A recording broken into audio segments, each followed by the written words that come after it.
Now, as probably many of you all already do, I too think that the ancient Near Eastern context is very important. That includes what books the biblical authors read that is not in our canon. Because we have, for example, many examples of Paul referring to earlier letters that we don't have recovered today. And the book of Enoch seems to be quoted at least 7 times in the New Testament. I could mention other works as well. But again, the Bible is not written to us, it's written for us. But I want to read the biblical text here in 2023, as the original audience did, through their lenses, text and beliefs that was popular in that specific culture back then, 2,000 years ago. I don't want to cherry pick their strange and supernatural beliefs when reading, and be limited to my modern lenses. Anyway, as for the topic at hand and the argument, I think this video clip you are about to see from Dr. Michael Heiser uncovers this all very well.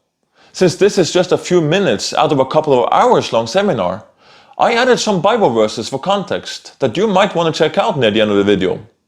And the full version. Links to everything mentioned here is in the description box below. Remember, theology can be complex, but the gospel message of Jesus Christ is not.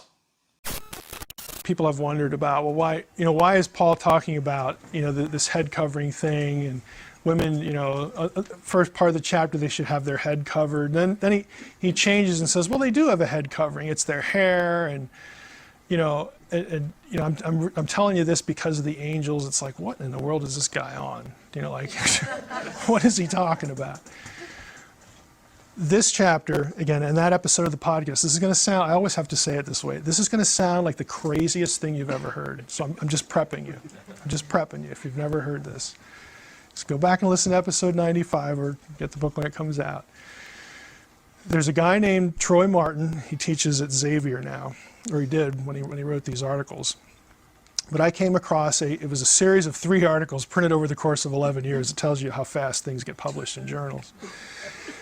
But the first one was Martin's article where he argued that the head covering, the woman's hair is her parabolaion, the head covering, is actually in Greek medical texts the word for testicle. And you think, what in the world does that have to do with anything? His whole article is going through Greek and Roman, Greco-Roman medical texts and showing, and he quotes Hippocrates a lot, he quotes Aristotle. They believed that a woman's hair assisted in fecundity.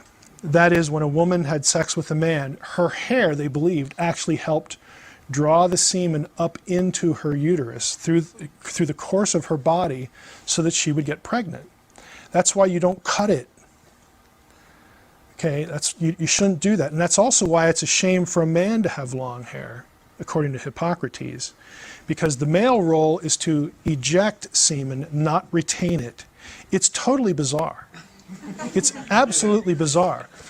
But when you read what they thought of the function of a woman's hair versus men, everything Paul says in that passage makes sense. Yeah. It just makes sense. But it's so foreign to us that we know where babies come from. We talk about genetics and do this in a petri dish, and they're not doing that at all. Okay, they're not doing that at all. This is Hippocrates, who at the time was like the leading figure. There's one great thing about the test of infertility, and that's just great. How it involves having a woman smell something, and the hair is involved. It's just the craziest stuff you've ever read. But if that's what you're thinking, if that's what's in your head when you read Paul, you're like, oh, well, of course. Of course, when we're in church, we should wear a covering over our hair, because then it's an issue of modesty. Would you go to church and just expose your genitals? Would you do that? Would you do that? I mean, that's essentially what Paul's saying. You people are nuts. Of course, he's writing to the Corinthians, and they probably could, they're doing everything. So, he's like, you people are nuts. Of course, you should have, your head covered when you go to pray and you do these things. And of course, it's a shame for a man to have long hair, again, because he's presupposing this function. A woman's hair is given to her as her covering, as her parabolaion. This is her glory, because it helps her to have children. And children are really important, okay? And then Paul throws in this thing about, now I'm also writing this because I'm expressing my concerns because of the angels. There's only one context for that. Yeah. Apparently in the back of Paul's mind, he's like, you better get this under control. You better watch what you're doing. You better again, wear the appropriate things. You better behave the appropriate way. You want to show that you belong to a man. You belong to your husband. You're going to be modest. You're going to control your sexuality, your sexual behavior. Because if you don't, we've seen what can result from that. You're being watched, pun intended. Okay, so in Paul's mind, this was a concern for him. To us, it's this most throwaway, bizarre, what in the world does that have to do with anything? But again, if you're reading it through those eyes, everything in the chapter makes sense. Now, in terms of what we do today, I have Mennonites, in my family. I'm not going to go tell them, hey, hey, let me tell you what the head covering is really about. I'm not going to, look. And one of them is a pastor too. It's like, look, if this is what you want to do, and your teaching point is modesty, whatever, go ahead. That's a good idea.